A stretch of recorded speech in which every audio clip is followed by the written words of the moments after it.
Something's wrong today. It's everything's a muck. There's something. I know. Yeah. Everything's upside down ever since 2020. Or something. I don't know. But Yes. Yes. But today is Wednesday, October 13th, 2020. This is the Producer's Happy Hour.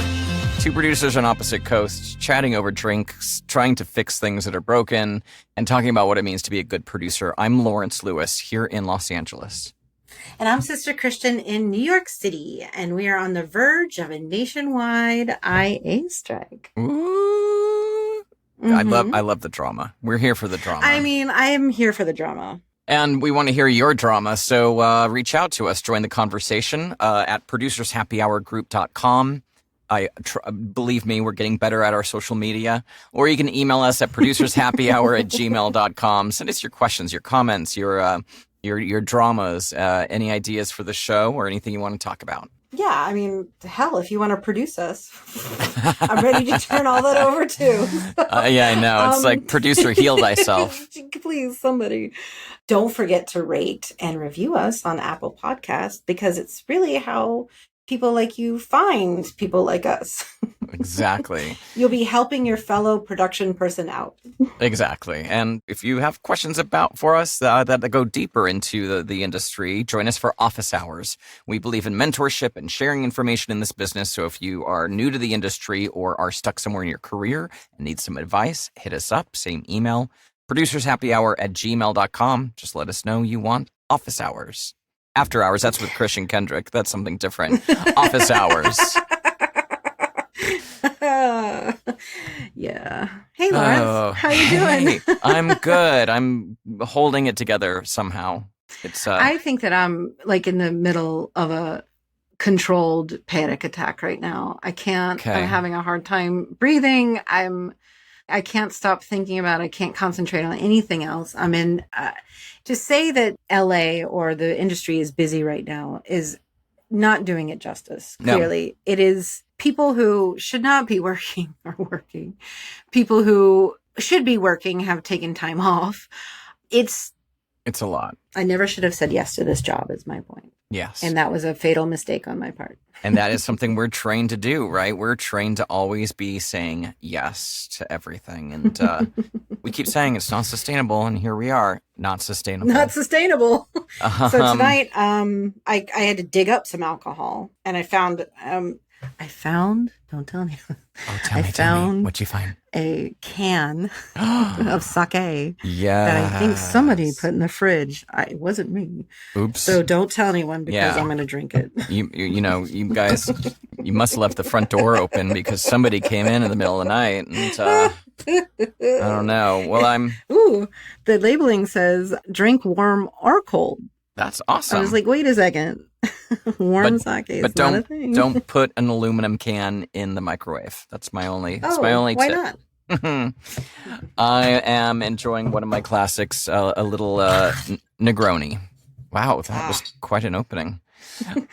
Cheers. A little Negroni. Negroni. I need another one. I'm going to shoot this and get another one. Well, cheers. Cheers. All right, so we know that you're in the middle of a panic attack. For those of you who don't know us personally, both Lawrence and I, when we're in the middle of panic, we don't panic. Nobody sees it. Nobody shows it. It's been very true. It's not in our personalities. It's also been trained out of us, because if you look like you're not in control, then the disrespect is thick. Shit starts falling apart, right? Yeah. I'm quite astounded by the lack of availability of anybody. Yeah. My production teams, keep saying, like, you call a production manager or whoever's helping you on jobs these days. And it's like, okay, I've got this job we just awarded. I don't really have you in the budget to start until like next week sometime. It's just casting locations for now, so I'm fine. And then it's like, no, you need me to book every truck, every motorhome, every caterer. You need me to get the crew on hold now, or you're not going to have any vehicles. You're in Los Angeles. God, you have relationships like that where the PMs can I do too, but I mean, it's like, thank God. Thank God. That they feel they can be honest with you, because a lot of times PMs feel like they can't tell the producers stuff like that. But they're the ones on the front line, at least at the level that, Agreed. we're working in. We're not field producers, not slighting any other type of producing, but we're not the ones on the phone with the vendors. I couldn't get off the phone with ad agencies and my directors today. So yeah, a good PM will be telling you, hey, this is what's happening out there. And it is real. Everybody is booked. Everybody's busy. I saw people on I probably Wear Spot today looking for a Phantom tech. Nothing. We were looking for, I don't know, my last job. Gosh, I can't remember what we were looking for. Well, there's not enough Phantom cameras in the U.S. I know this for a fact. Not enough Phantom cameras in the U.S. to actually run out of techs. So I am shocked. Yeah, exactly. So I know that and you know that. So. I know that. We both have very personal experiences and not enough Phantom cameras. Phantoms. Exactly. Last week, I gave you the unwelcomed advice of drinking some green tea for your hangover. And I feel like, and I'm liking that. I didn't remember that. I'm liking that now to, when you're going through these moments of real anxiety, not stress, real anxiety, breathing exercises. Mm-hmm. And it's oh my God. Deep breaths. Mm-hmm. I do too. And they are helpful. But my God, can there be some other solution to anxiety rather than just taking some deep breaths? I need a little bit more. I think and in not the 50s medication. they called it smoking. Yeah, I guess so. I mean, well, I'm going to dive a little deeper and tell you, for the last 5 days, I haven't slept. I've watched the sunrise every morning. It's been really tough because I think I'm tired and then I'm exhausted, to be honest. Yeah. And I get in there and then it just starts. And so I get up, right? And then I've timed all my emails to go out at a particular time so that nobody, I'm hiding it. Yeah, me too. I do that all the time. Right. So it's been the pressure. It's self-generating because I should have said no. And I get that. But there's a point too where I shouldn't have been asked. Yeah. And I think that's a lot of what the strike is about. Yeah. Is like, no, seriously, at what point, at some point, somebody asked for a favor out of their crew and the crew did it and it became the norm. Just like when we used to get, I had a talking to by a AEP at a production company was like, we can't go below 130,000 for a 1 day shoot. And which was low at the time, believe me, because they will just that's all the jobs we'll get. We'll only get the $130,000 or lower jobs. And that was so true. And it's so true now. It's just what it is. That's why rates have slid back. That's why, here's a tidbit for you. The casting director that I was speaking to today said that she has a 7-day commercial where she needs extras for $250, posted it. Nobody responded because they don't have to. $250 is not, that's it. People they're like, nah. If you got 300 or more, fine. But I'm not going out for $250 because there's a lot of work and $250 is not a living wage. And we're talking a non-union extra role. Extras. For how many hours was that covering? 12? It was 7-day commercial. But so how many hours? Oh, yeah. Right. I'm sure it was 12. I mean, come on. Like I saw today on CoPros, and I don't know who this was, so I am definitely calling you out if you listen, posting truck PA for $225 for 12. I'm like, I know, that's minimum wage. It is. Yeah. Right now, you can't. It's people are like, nah. I don't need the headache. Maybe you can find a PA for a truck driver PA for $225, but I mean, they're skilled individuals. Make sure you take out the collision damage addition on your truck. No offense. People, no, that was rude of me. People need to take work. There are some people out there that probably will take it, and they probably are excellent drivers. So I shouldn't shame people like that. It's not a shame. It's just that you should always, I'm going to turn this around and say you should always take that out because of the other person. I mean, they're overworked and underpaid, and you should protect them as much as you can by insuring them. You're correct. We are, Good tip.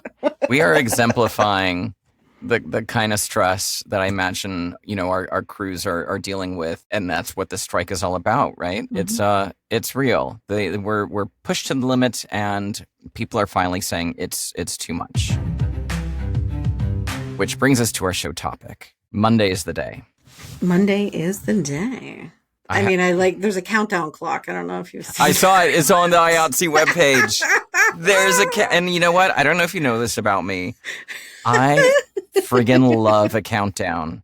I live for New Year's Eve. Mm. And anytime there's any kind of countdown, if a NASA like launches, if NASA launches, countdown to a birthday. Oh my God. Love it. So when I saw that countdown clock on the IATSE webpage. The anticipation, is that what it is? So excited. It's like, yeah. What's going on? And then of course, Christopher, my partner, on New Year's Eve, like when there's like 3 minutes left to midnight, he loves to be like, I'm just going to go to the bathroom. I'll be right back. And I'm like, how dare you? I bet it gets you every year. Every year. Grab onto him. What are you doing? You dare. It's almost here. Yeah, totally. I'm peeing for 3 minutes. Take me to the hospital. Yeah. Well, that usually means also you're going to stop at the bar and get a drink and, who knows? Oh my gosh, what could go wrong? So many things could go wrong. Everything. So I'm excited for the countdown, and I know I have friends that were ready to walk out this week and still are, but I guess that's not. Oh yeah, but the treatment seems like it's getting worse, so that they can get it. I mean, the mentality right now is like shit. Now let's just work 24-hour days and get it all done. Yeah, so we're not fucked.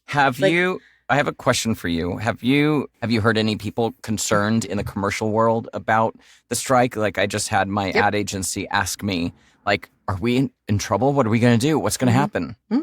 Oh yeah, definitely. And my commercial DPs that I'm buddies with, all of them are like, it doesn't affect us. I'm like, it fucking does. You get on a crew, you tell me in New York, you get some local 52 guys who are gaffers, in solidarity. I understand that the commercial isn't supposed to strike, but I could see there being jobs turned down and an unofficial strike.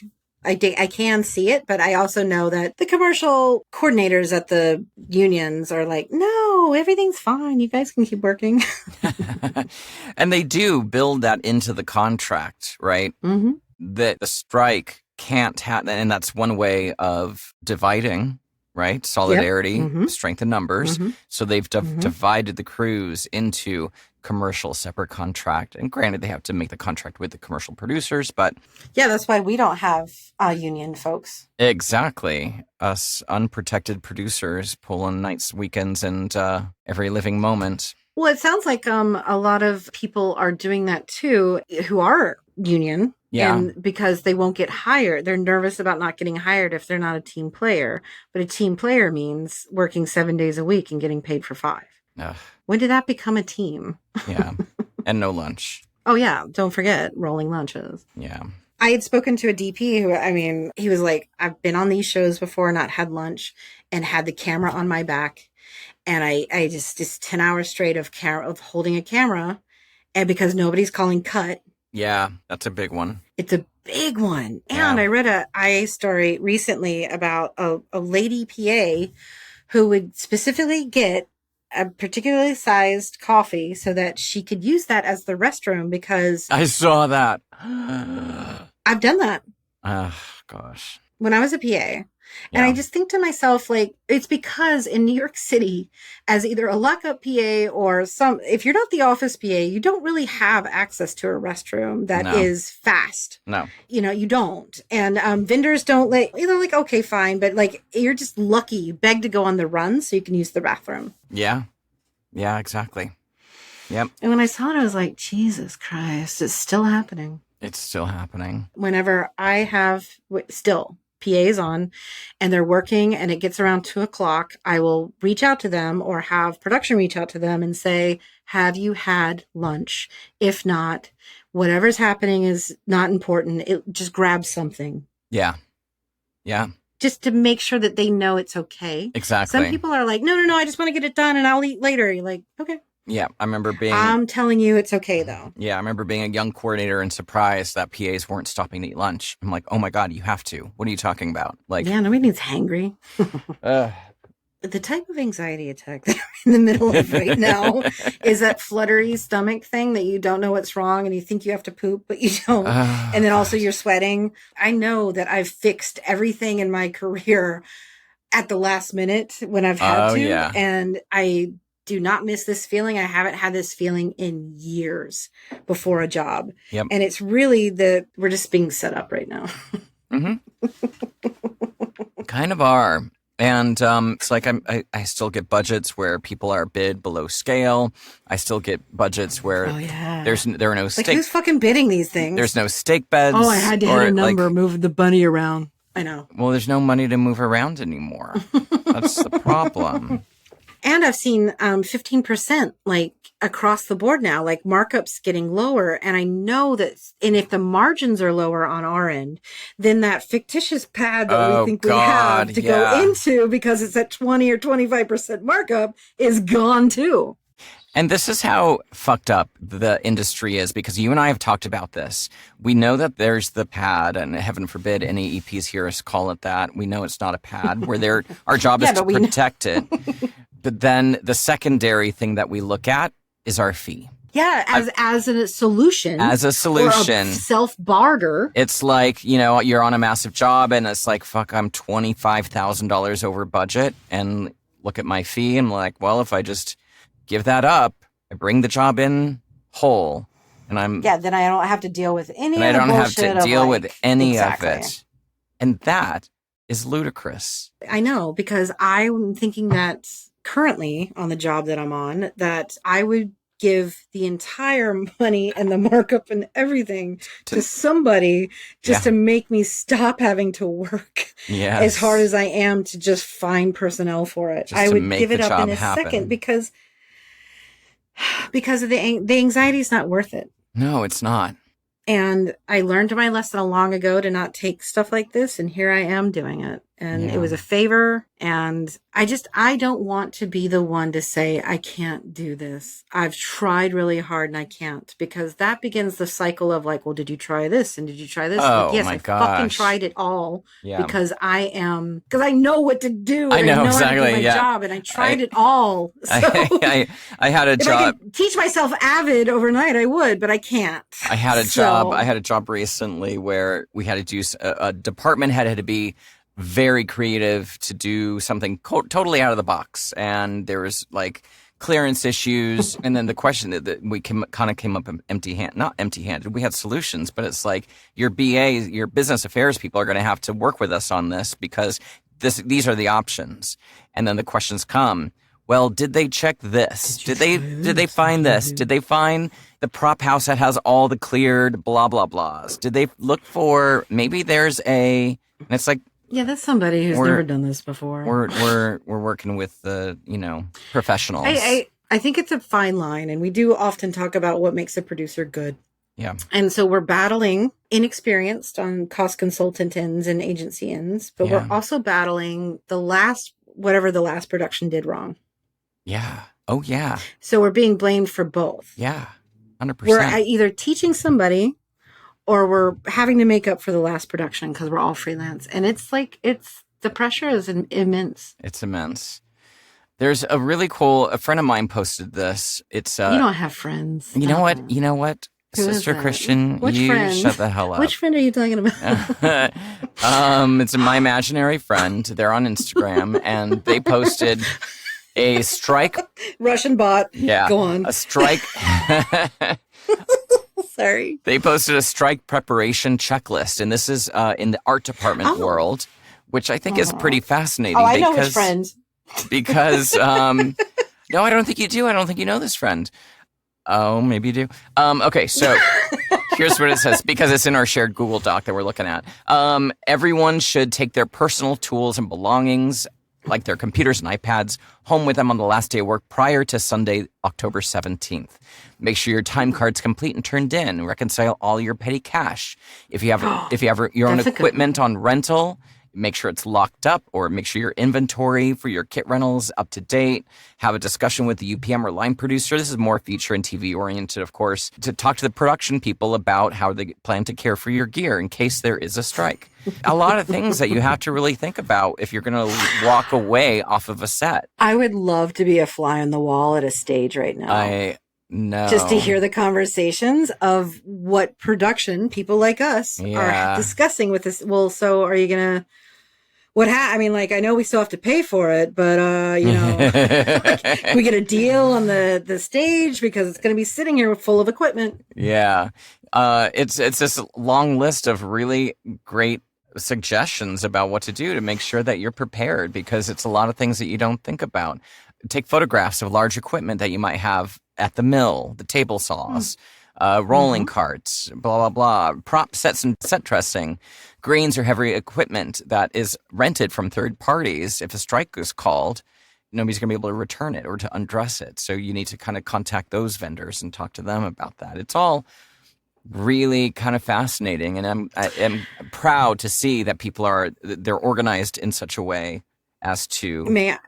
They're using they're making social media their bitch. Oh, what man. I want to say. Yes. But I would like to read the last sentence of it. Please. If I could. Yeah. The thing that struck me the most was like, if a strike is called, IATSE members will not be available to undress, return, wrap, or otherwise care for those properties of the producer after 12:01 a.m. Properties of the producer. It's important because this is what I'm thinking. There's going to be an influx of non-union jobs all of a sudden, and the stages need to be available and such. So if you've got a stage full of equipment, I mean, and the strike goes on for a while, what do you do? Yeah. What do you do? And a union production company cannot have non-union people come in and strike the set. No, they cannot. Yeah. So they're going to have to I bet they'll button be down. posting people. And a lot of stages are union, so you can't even have them come. In LA for sure. Yeah. In New York too. Yeah. In New York too. We got to go, but one last thing that I just wanted to kind of mention is... Wait. What? What? We have to go? We already? do. Yes. We spent a lot of time babbling about our own personal anxiety. We spent a lot of time tonight helping others understand that they're allowed to feel anxiety as well. Reframe it's that. It's not babble. It's very real. Reframe that for me. Thank you. Yes. No, I mean, this is great. It's honestly like we have to change our thinking. And in my mind, I could definitely think what you just thought because exactly. It was a feeling of like, oh, look how weak we are. 2 weak producers talking about blah, blah, blah. But no, you're right. No, I'm fucking strong because I'm admitting it. And you are too. Yes, and I think we've said this before. I don't know if we've said it on the podcast, but the new tagline to the podcast is 2 drunk producers having personal private conversations and sharing them publicly to see what the hell happens. I think that's you want to hear some war stories? Sorry, I'd rather just talk about my feelings. We're going to talk about our anxiety feelings right now. Yes, thank you. Exactly. The only other news thing I want to mention is Dan Kennedy of Weiden+Kennedy died. I believe yesterday or today. Today's Wednesday. At 82. Obviously, Weiden+Kennedy, for anybody who doesn't know, is one of the biggest ad agencies out there in the world, I guess you can say, right? They were named by Adweek as U.S. Agency of the Year 5 times, 91, 95, 2010, 2018, 2019, blah, blah, blah. They're the most famous for all their Nike stuff. And I think they're also, I thought the Old Spice stuff was great, right? That was all them. I love that shit. Yeah. I mean, anytime you can work a horse into a fucking commercial, I'm in. Totally.